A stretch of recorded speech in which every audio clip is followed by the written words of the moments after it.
Salah satu ucapan Yesus yang paling menantang dan sering sulit dipahami lainnya terdapat dalam Injil Lukas 14 ayat 26. Jikalau seorang datang kepadaku dan ia tidak membenci bapaknya, ibunya, istrinya, anak-anaknya, saudara-saudaranya laki-laki atau perempuan, bahkan nyawanya sendiri, ia tidak dapat menjadi muridku. Ayat ini tampak sangat keras, bahkan bertentangan dengan ajaran Yesus lainnya tentang mengasihi sesama, di mana ia sendiri mengatakan, "Kasihilah sesamamu manusia seperti dirimu sendiri." Di bagian lain, Yesus juga mengingatkan kepada orang-orang Farisi dan ahli Taurat dengan mengutip ajaran Musa mengenai orang tua. "Hormatilah ayahmu dan ibumu." Kalau Yesus tidak menghargai atau menghormati orang tua, sangat mudah bagi orang-orang Farisi dan ahli Taurat itu menemukan kesalahan Yesus karena telah melanggar hukum Taurat. Lalu bagaimana kita memahami pernyataan ini? Apa maksud Yesus sebenarnya? Yesus sering menggunakan bahasa yang kuat dan hiperbola untuk mengajarkan pengikutnya mengenai pentingnya komitmen total kepada Tuhan. Pada zaman Yesus, keluarga adalah inti kehidupan sosial dan ekonomi, dan loyalitas terhadap keluarga merupakan nilai yang sangat tinggi. Dengan latar belakang ini, Yesus menyampaikan pesan bahwa menjadi muridnya berarti menempatkan hubungan dengannya di atas segala hubungan, bahkan hubungan dengan keluarga terdekat. Yesus tidak mengajarkan kebencian secara literal terhadap keluarga. Sebaliknya, istilah membenci dalam tanda petik dalam konteks budaya Yahudi pada waktu itu sering digunakan sebagai perbandingan untuk menekankan prioritas atau preferensi. Yesus menggunakan bahasa ini untuk menekankan bahwa cinta kita kepadanya harus jauh melebihi cinta kita kepada siapapun, bahkan keluarga kita sendiri. Dalam buku Hard Saying of Jesus, F.F. Bruce membahas dan menjelaskan ayat ini.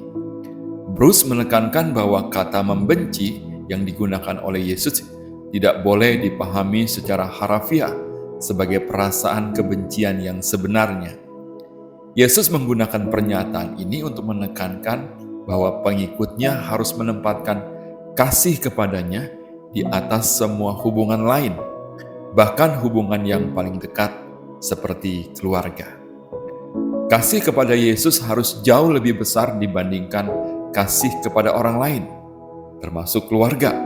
Ini tidak berarti membenci keluarga secara emosional, melainkan memastikan bahwa hubungan dengan Yesus berada di tempat tertinggi dalam kehidupan seorang murid. William Barclay dalam komentarnya tentang Injil Lukas menulis, dalam bahasa Semit, kata membenci sering digunakan bukan dalam arti harfiah, tetapi sebagai ekspresi komparatif.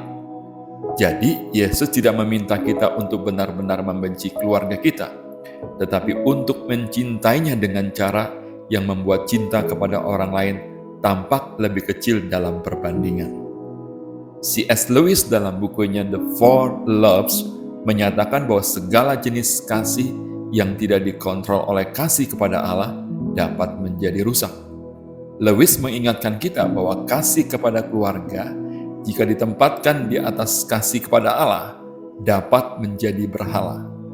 Ketika Yesus berkata untuk membenci keluarga kita, Dia menekankan bahwa kasih kepada Allah harus menjadi prioritas tertinggi. Di bagian yang lain, Matthew Henry, seorang penafsir Alkitab klasik, menyebutkan bahwa maksud dari pernyataan ini adalah tidak ada hubungan manusia, bahkan hubungan paling dekat sekalipun, yang boleh menghalangi seseorang dalam mengikuti Kristus. Kasih kita kepada Kristus harus jauh lebih besar, sehingga dalam perbandingan, kasih kita kepada keluarga bisa dianggap seperti dalam tanda petik kebencian.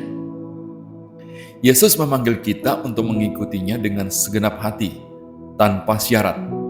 Ayat ini mengajak kita untuk memeriksa prioritas kita dalam hidup. Apakah kita menempatkan keluarga, pekerjaan, atau kepentingan pribadi di atas hubungan kita dengan Kristus. Jika demikian, kita perlu meninjau kembali komitmen kita. Kasih kepada keluarga sangat penting, tetapi harus menempatkan dalam konteks cinta yang lebih besar kepada Tuhan. Kalau boleh disimpulkan, ucapan Yesus dalam Lukas 14 ayat 26 ini tidak bermaksud agar kita secara harfiah membenci keluarga kita, tetapi untuk menekankan bahwa kasih kepadanya harus menjadi yang terutama dalam hidup kita.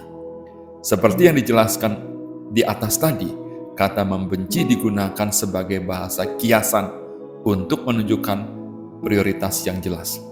Kasih kita kepada Kristus harus lebih besar daripada kasih kita kepada siapapun, termasuk keluarga kita.